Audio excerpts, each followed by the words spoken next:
आज की वीडियो में बात कर रहे हैं साइबर क्राइम पुलिस द्वारा बैंक अकाउंट फ्रीज को लेकर के और कैसे अनफ्रीज हुआ इसकी भी जानकारी आपको पूरी देंगे। आपको बता दें कि साइबर सेल डिपार्टमेंट ने एक व्यूअर है उनका खाता होल्ड कर दिया। इसके लिए उनको क्या करना चाहिए, क्योंकि उनके पास एक मैसेज आया था कि dear customer staff has been placed on your account. Account का नंबर लास्ट जो डिजिट होता है उसको हाइड करते हुए एक दो डिजिट दिखा देते हैं for the reason partial staff by cyber cell. तो देखिए यहाँ पे आपको सबसे पहले बता दें कि ये जो मैसेज आता है, ये जो आपको इस समय आया हुआ है, इसमें आपको थोड़ा ध्यान देने वाली बात है। ठीक है, यहाँ पे लिखा हुआ है पार्शियल स्टाफ। पार्शियल का मतलब होता है आपका डेबिट हो सकता है रोका गया हो। ठीक है, ज्यादा चांस होता है डेबिट आप पैसे खर्च ना कर पाए जो अकाउंट में, और आपका क्रेडिट चालू रखा गया हो, यानी कि आपके अकाउंट में पैसे आ सकते हो। लेकिन कुछ जगह जो होता है पार्शियल नहीं लिख करके फुल स्टॉप या ये पार्शियल शब्द नहीं लिखा होता है, ऐसे में ज्यादा चांस होता है आपका डेबिट और क्रेडिट दोनों रोक दिया गया हो। होल्ड कैसे हटवा सकते हैं और कैसे अनफ्रीज हो जाता है, कैसे अनहोल्ड हो जाता है, देख सकते हैं यहाँ भी आपको ये जानकारी मिल रही होगी। Dear customer hold has been placed, कहीं कहीं फ्रीज लिखा होता है, कहीं होल्ड लिखा होता है, कहीं ब्लॉक लिखा होता है, कहीं लीन लिखा होता है। सबका घूम फिर करके मतलब एक है। अगर यहाँ पे एक शब्द ये लिखा हो कि साइबर सेल, अगर साइबर सेल द्वारा ये लीन है, फ्रीज है, होल्ड है, ठीक है, तो ऐसे में आपको ये समझना है कि साइबर सेल से अगर ये होल्ड हुआ है, फ्रीज हुआ है, लीन हुआ है, तो इसको हटवाने का, इसको अनफ्रीज कराने का, अनहोल्ड कराने का, अनलीन कराने का मात्र एक ही तरीका है। वह क्या है आगे आपको बताएंगे। ठीक है, अगर आपको ये मेल द्वारा या इस तरह से एसएमएस द्वारा ये मैसेज आ चुका है कि साइबर सेल द्वारा ये ऐसा हुआ है, तो आपको तुरंत ये नहीं करना है कि तुरंत ही एक्टिव हो जाना है इस पे। ठीक है, आपको सबसे पहले अपने बैंक जाना है, इस बात का जरूर ध्यान रखें। ऐसा नहीं कि मेल आया, मैसेज आया और तुरंत आप उस पर एक्टिव हो गए, तुरंत उस पर कॉल करने लगे, लिंक पे क्लिक करने लगे, ऐसे में तो आप ऐसे ही फंस जाएंगे। ठीक है, नहीं साइबर सेल का मामला होगा तो भी साइबर सेल में चले जाएंगे, फंस जाएंगे। ठीक है, तो जरूर इस बात का ध्यान रखें। कैसे अनफ्रीज होगा उसकी भी पूरी जानकारी देंगे। तुरंत शुरू में आपको इसलिए अलर्ट कर रहे हैं कि आप इस बात का जरूर ध्यान रखें। अगर आपको इस तरह से मैसेज या मेल आ गया है तो सबसे पहले नेक्स्ट डे या उसी सेम डे अगर आप बैंक जा पाते हैं तो अपने बैंक जाएं। कुछ लोग कहेंगे हमारे तो बैंक का ब्रांच ही नहीं है, एनबीएफसी है, तो आप क्या करिए, आपके बैंक का कस्टमर केयर का नंबर होगा, उनसे कॉन्टेक्ट करके ये बात उनसे साझा करिए, उनसे बोलिए अपने सिस्टम में चेक करें। ठीक है, अगर वो अपने सिस्टम में चेक करके आपको कंफर्म बता देते हैं कि हाँ साइबर सेल ने ही इस अकाउंट को फ्रीज किया है, ब्लॉक किया है, अगर आप अपने नॉर्मली बैंक जैसे कि नेशनलाइज बैंक है, एसबीआई है, पीएनबी है, कोई भी बैंक है, इंडियन बैंक है या कोई भी प्राइवेट बैंक है, अगर आप बैंक जाकर के भी ये कंफर्म करना चाहें तो कंफर्म कर सकते हैं। अपने ब्रांच मैनेजर से पूछें कि हम अपने अकाउंट में हम अपने अकाउंट में डेबिट या क्रेडिट या जो भी आपको दिक्कत है नहीं कर पा रहे हैं, या आपको ये मैसेज ही आया है तो भी मैसेज आपको दिखा सकते हैं जाकर के वहां पे कि इस तरह से हमें मैसेज आया हुआ है। ठीक है, तो बैंक को सबसे पहले दिखाएं। बैंक क्या करेगी, लेजर इंक्वायरी करेगी आपके अकाउंट की। ठीक है, बैंकर के लैंग्वेज में, बैंकिंग लैंग्वेज में आपके अकाउंट की जो होगी लेजर इंक्वायरी की जाएगी। लेजर इंक्वायरी करेंगे तो उसमें आपके अकाउंट में लेजर इंक्वायरी में कोटेशन में लिखा होगा, कोटेशन में लिखा होता है कि क्यों होल्ड है, क्यों फ्रीज है। हो सकता है कि आपका अकाउंट होल्ड हो, आप अकाउंट से डेबिट क्रेडिट ना कर पा रहे हो, लेकिन आपको ये मैसेज नहीं आया है साइबर सेल वगैरह का, तो ऐसा भी हो सकता है कि आपकी केवाईसी ना हो। अगर आपका केवाईसी कंप्लीट नहीं है फिर भी डेबिट क्रेडिट जो है से रुक जाता है। ठीक है, ऐसे स्टाफ का या होल्ड का या फ्रीज का या लीन का इस तरह से मैसेज आ सकता है, लेकिन वहाँ साइबर सेल शब्द नहीं लिखा रहेगा। ठीक है, साइबर केवाईसी के मामले में तो आप अपनी केवाईसी कंप्लीट कर दीजिए, केवाईसी का दिक्कत है। अगर वहाँ उनके कोटेशन में लिखा हुआ है कि आपने कोई लोन ले रखा है, अगर आपका अकाउंट लीन दिखा रहा है तो ऐसे में आप ईएमआई भर देंगे, तो आपने लोन ले रखा है तो ये हट जाएगा। कभी कभी क्या होता है, पैसे तो जमा कर देते हैं लेकिन ये लीन हटता नहीं, उतने पे लीन रुका रहता है, तो आप ब्रांच मैनेजर से बोल करके एप्लीकेशन दे करके लीन हटवा सकते हैं, अपने अकाउंट को यूज कर सकते हैं, क्योंकि जब लीन हो जाता है तो अकाउंट में बैलेंस जीरो शो करने लगता है। ठीक है, तो ऐसे में इस प्रक्रिया से आप गुजर पाएंगे केवाईसी और लीन के संबंध में, लोन के संबंध में। लेकिन अगर तीसरी प्रॉब्लम साइबर सेल का, वहां कोटेशन में लिखा हुआ है कि साइबर सेल द्वारा ही फ्रीज करा गया है, तो आपको ब्रांच मैनेजर से पोलाइटली और बिहेवियर अच्छा बना करके, या ब्रांच मैनेजर आपका हेल्प नहीं कर रहे हैं तो अपने जान पहचान में किसी को भी, ऐसे व्यक्ति को लाएं जिनका बैंक में जान पहचान है, व्यवहार है, उनसे जाकर के हेल्प लेकर के ब्रांच मैनेजर से ये बात निकलवाएं कि कोटेशन में क्या लिखा हुआ है, ब्रांच मैनेजर क्या आपको जानकारी दे रहे हैं, कहाँ से होल्ड हुआ है। मान लीजिए उन्होंने बता दिया बेंगलोर से हुआ है, महाराष्ट्र से हुआ है, गुजरात से हुआ है, गोवा से हुआ है, कहीं से भी, तमिलनाडु से हुआ है, कर्नाटका से हुआ है, उत्तर प्रदेश से हुआ है, दिल्ली से हुआ है, ठीक है, भारत के किसी भी कोने से फ्रीज हुआ है, उनकी पूरी जानकारी, उनका जो वहां पे मेल एड्रेस होगा, क्योंकि मेल आया होगा तभी तो ये फ्रीज हुआ है। ठीक है, तो उनका मेल एड्रेस दिया होगा, वो आप ले लीजिए, ब्रांच मैनेजर आपको देंगे, ये आपका हक है। एक्नॉलेजमेंट नंबर जो कंप्लेंट नंबर होता है वो आपको लेना है, और अगर हो सके तो अगर उसमें कॉन्टैक्ट नंबर अगर उसमें कहीं लिखा है मेल में, ब्रांच मैनेजर से बोले कृपया हमको दे दीजिए, ठीक है। तो ये 2-3 चीज़ें ले लीजिए जिससे आप कॉन्टैक्ट कर पाएँ। मान लीजिए कॉल कर रहे हैं, कॉल रिसीव नहीं कर रहे हैं साइबर सेल वाले, तो आप मेल कर दीजिए, हो सकता है मेल पे एक्टिव हो, मेल करने में जवाब नहीं दे रहा, हो सकता है कॉन्टैक्ट पे नंबर पे या व्हाट्सएप पे वो लोग एक्टिव हों। अगर दोनों पे एक्टिव नहीं है, दोनों पे अगर जवाब नहीं दे रहे हैं तो क्या करना है वो भी आगे आपको बताएंगे, ठीक है, साइबर सेल वाले। तो आपको उनसे कांटेक्ट जरूर करना है। अगर आपका पैसा ज़्यादा फंसा हुआ है तो ये भी ध्यान रखिएगा, अगर पैसा ज़्यादा फंसा हुआ है, हज़ारों में लाखों में, तो आप इस पे एक्टिव होइए, आप इस पे कोई काम करिए। अगर बस 2-4-500-1000 के अंदर ही है तो हमारा तो यही राय है कि आप इसमें फिर मत फंसिए, ठीक है, क्योंकि आपका पैसा भी ज़्यादा लग जाएगा, बहुत भाग दौड़ करना पड़ेगा और झूठ में परेशान रहेंगे। पहली बात तो इससे आपको डरना ही नहीं है, साइबर सेल शब्द देख करके आपको डरना बिल्कुल नहीं है, ठीक है, इस बात का ध्यान रखें। हमने अपने काफ़ी वीडियो में बताया है और सैकड़ों लगभग 150-200 वीडियो केवल इसी टॉपिक पे बना है। फिर भी हर महीने हमको 100, 200, 300, 500 कमेंट्स आ जाते हैं, क्वेश्चंस आ जाते हैं, मेल भी आ जाते हैं, कुछ लोगों के जो क्वेश्चन हमारे सोशल मीडिया पे भी आ जाते हैं, जिसका लिंक वीडियो के डिस्क्रिप्शन बॉक्स में है, जगह जगह से कि अब क्या करें, हमारा साइबर सेल वाला मैसेज आ गया, मेल आ गया। तो आपको बिल्कुल डरना नहीं है, ठीक है। ये जो कंप्लेन हुआ है आपके अकाउंट पे हुआ है, आपके ऊपर नहीं हुआ है, आपके बैंक अकाउंट पे हुआ है। तो बैंक अकाउंट में प्रॉब्लम है, बैंक अकाउंट को सही कर लेंगे। किसी का पैसा आया है तो बस उसे वापस कर देना है, ठीक है।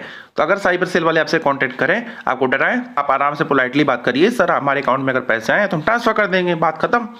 अगर आपने किसी को भेज दिए हैं तो आप क्या करिए, उनके अकाउंट पे कंप्लेन करिए जो आपके अकाउंट पे कंप्लेन किए हैं कि आपके अकाउंट से इसमें आया हुआ है, ठीक है। तो ये सारी चीजें आप कर सकते हैं, फिलहाल आपको डरना बिल्कुल नहीं है। आप अगर डरे तो वहीं तो आपको दिक्कत शुरू हो गया, आपसे पैसे लूट लेंगे। आपका फंसा है 10,000 तो 1 लाख आप इधर उधर से किसी न किसी तरीके से भर देंगे, ठीक है। तो आप इस बात का जरूर ध्यान रखें कि कंप्लेन हमारे ऊपर नहीं हुआ है, हमारे अकाउंट के ऊपर हुआ है, ठीक है। तो इस बात का आप जरूर ध्यान रखें, अकाउंट को सही करना है, आपको कोई टेंशन नहीं लेना है। जो भी टेंशन है अकाउंट के ऊपर है, बहुत होगा अकाउंट नहीं चलेगा, बहुत होगा तो अकाउंट पे कोई जुर्माना लगेगा, ठीक है, जो देखा जाएगा, जो कि बात की बात है।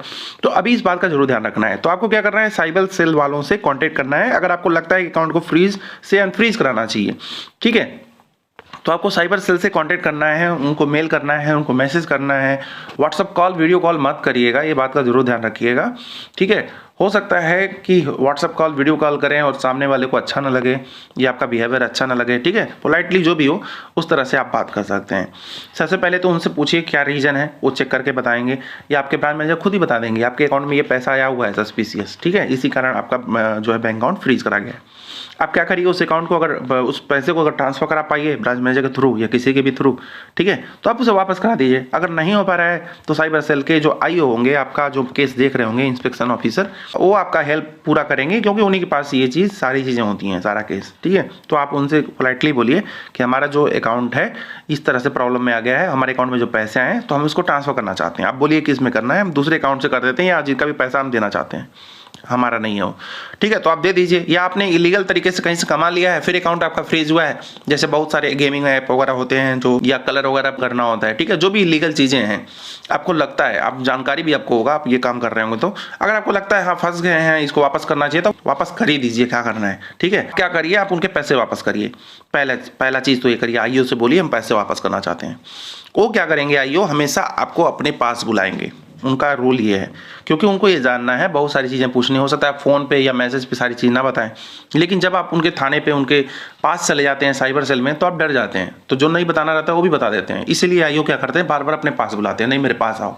अगर आपको बार बार अपने पास बुला रहे हैं, आपको डर लग रहा है, तो आप क्या करिए, कोई एक वकील, लायर आप क्या करिए, हायर करिए, ठीक है। ये वकील आप अपने साथ ले जा सकते हैं, ऑल ओवर इंडिया कहीं भी वो जा करके किसी से भी बात कर सकते हैं, ये तो फ्रीडम है ही, आपको भी है। अगर आप ना डर रहे हो तो, अगर आप डर रहे हैं तो लॉयर के लिए साथ ले जाइए, आप मत जाइए पुलिस स्टेशन, इन्हीं को भेज दीजिए। अगर आपको नहीं डर लग रहा है तो साथ ले जाइए। अगर आपको लग रहा है कि यहाँ से लॉयर नहीं ले जाना संभव है, तो आप वहीं साइबर सेल का जो एड्रेस मिला है उसी के आसपास जो भी कोर्ट कचहरी तहसील कोर्ट जो भी है वहाँ जाइए, और वहाँ साइबर क्राइम जो भी मैटर देखते हैं आप पूछते चले जाएंगे। तो अलग अलग कोर्ट होता है, आपको पता ही है, सिविल का अलग होता है और इसका अलग होता है। तो आप पता करके किसी भी एक वकील को ले लेंगे, वो जाकर के अपनी आपकी बात करके आएंगे, आपका मैटर सेट करके आएंगे, ठीक है। जो भी फीस होगा आप पहले ही तय कर लीजिएगा, 500 1000 रुपये, मैक्सिमम आप 2000 रुपये जो है दे सकते हैं। ये बड़ी चीज़ नहीं है। अगर अगर आपका बड़ा पैसा फंसा हुआ है, ज़्यादा पैसा फंसा हुआ है, तो आपका मैटर सेट करके आ जाएंगे, आप पैसे उनको ट्रांसफर कर देंगे जिनका पैसा आया हुआ है, या आप किसी भी तरफ फंसे हो मुसीबत में है तो उससे आप बाहर निकल जाएंगे, कहने का मतलब ये है। ठीक, तो ये सारी चीज़ें आप कर सकते हैं। अब देखिए ये मामला आता है कि ब्रांच मैनेजर आपको हेल्प नहीं कर रहे हैं तो उसका उपाय मिल गया, लेकिन अगर वो कॉल ही नहीं रिसीव कर रहे हैं साइबर सेल वाले किसी भी तरह से कांटेक्ट करने पे, तो हमने ऑल ओवर इंडिया जितने भी साइबर सेल हैं, जितने भी ऑफिस हैं, सबका कांटेक्ट डिटेल और सबकी मेल आईडी अपने वेबसाइट पे लिख रखी है। हमारी वेबसाइट पे जाकर के उसे आप प्राप्त कर सकते हैं। तो हमारे वेबसाइट तक कैसे पहुंचे, तो वीडियो के डिस्क्रिप्शन बॉक्स में वेबसाइट का लिंक दिया हुआ है, उस पर क्लिक करते हुए सीधे आप पहुंच जाएंगे उस पोस्ट पे जहां पे आपको all over India cyber crime police का मेल आईडी कॉन्टैक्ट डिटेल दिया हुआ है। अगर साइबर क्राइम पुलिस वाले कॉन्टैक्ट डिटेल्स अपनी शेयर ना कर रहे हो, बैंक शेयर ना कर रहा हो, दे नहीं रहा हो, तो आप डायरेक्ट वहां से ले सकते हैं। दिक्कत क्या है, अब बैंक ना जाइए, डायरेक्ट आपको पता चल गया है कि कहां से फ्रीज हुआ है, तब आप डायरेक्ट वहां पे कॉल कर सकते हैं। साइबर क्राइम पुलिस में जब भी आपका खाता फ्रीज होता है, ठीक है, लेयर 1 लेयर 2 बहुत सारे इसमें लेयर होते हैं, उसको हम किसी अन्य वीडियो में बता देंगे, ऐसे भी ऑलरेडी वीडियो बना चुके हैं इसके ऊपर लेयर के ऊपर। जब भी आपका अकाउंट फ्रीज हो गया, आपको पता चल गया है, आपको फर्स्ट स्टेप क्या करना है, बैंक जाना है, बैंक से उन लोगों का कॉन्टैक्ट डिटेल लेना है जहां से फ्रीज हुआ है। दूसरा स्टेप आपको क्या करना है, आपको डरना नहीं है और एक वकील हायर कर लेना है, एडवोकेट। अगर लग रहा है आपसे मामला ये जो है सॉल्व नहीं हो रहा है, आपको डराया जा रहा है, आपको डर लग रहा है, तो आप एडवोकेट ले लीजिए, ठीक है। तीसरा आपको क्या करना है, जब आप एडवोकेट ले लेंगे और आपका मैटर सॉल्व हो जाएगा, तो आपको एक एनओसी लेना है साइबर क्राइम पुलिस वालों से, ठीक है। वो देते हैं, उनका रूल होता है नो ऑब्जेक्शन सर्टिफिकेट, मतलब उनको कोई ऑब्जेक्शन नहीं है, अब मैटर जो है सॉल्व हो गया है। इस एनओसी को लेकर के आप अपने फिर ब्रांच आएंगे, ब्रांच मैनेजर को दिखाएंगे, या आपको एनओसी अगर साइबर क्राइम पुलिस वाले नहीं दे रहे हैं तो आप बोलिए कि जिस तरह आपने मेल करके हमारे अकाउंट को फ्रीज कराया था, ऐसे ही मेल करके अनफ्रीज भी करा दीजिए, ठीक है। आप पोलाइटली बोलेंगे, ये उनका रूल है, वो करते ही हैं, उनका फर्ज भी है, तो ड्यूटी उनकी यही है। तो आप उनको बोलेंगे तो आपका क्या होंगे, बैंक अकाउंट आपके बैंक मैनेजर को लोग फिर मेल कर देंगे कि इनका मैटर सॉल्व हो गया है, वो एक तरह के एनओसी काम करेगा। आप जो है उस मेल का स्क्रीनशॉट या फोटो मांग भी सकते हैं अपने आईओ से, वो आपको भेज भी देंगे। नहीं तो आपको जनरली बोल देंगे कि हमने भेज दिया है, तो आप प्राइम मैनेजर से बोलिए कि आपको भेज दिया गया, आप चेक करिए। मेल चेक करेंगे, सब कुछ क्लियर होगा, आपका अकाउंट जो होगा फिर से फ्रीज से अनफ्रीज हो जाएगा। बस यही सॉल्यूशन है इसका और ये तरीका है। फिलहाल अब इसको होने में आपको कितने समय लगाने हैं आपके ऊपर है, आप इसकी पैरवी, मतलब आप इसमें कितने लगे रहते हैं। अगर आप इसमें लगातार सीरियसली लगे रहते हैं तो विद इन 1 वीक भी ये मैटर जो है सॉल्व हो जाता है। अगर आप नहीं लग पाते हैं इसमें, उनके भरोसे लगे रहते हैं कि कोई सॉल्व कराए, कोई इसको सही करे, तो ये मैटर जो है 2-2 3-3 साल 4-4 साल लग जाता है और आपका मैटर सॉल्व नहीं होता है, ठीक है। तो ये आपके ऊपर है, आप कैसे इसे सॉल्व करा सकते हैं, ठीक। तो ये सारा प्रोसेस है, इस प्रोसेस को आप कर सकते हैं। और आपके ब्रांच मैनेजर अगर फिर भी इसको अनफ्रीज नहीं कर रहे हैं तो उसका भी कंप्लेन करने का ऑलरेडी मैंने वीडियो बना दिया है, किस तरह से आप बैंक का कंप्लेन कर सकते हैं अगर आपकी बात नहीं सुन रहे तो, ठीक है। और कैसे 24 घंटे के अंदर कार्रवाई भी हो गई, उसका भी वीडियो ऑलरेडी चैनल पे है, अब वॉच कर सकते हैं। तो ये सारी जानकारियां थी, फिर भी कुछ पूछना हो, कहना हो, तो डिस्क्रिप्शन बॉक्स में सोशल मीडिया का लिंक भी है, वहाँ जाकर के आप कह सकते हैं, बता सकते हैं, पूछ सकते हैं, अपनी स्टोरी शेयर कर सकते हैं। फिलहाल अभी के लिए बस इतना ही, धन्यवाद।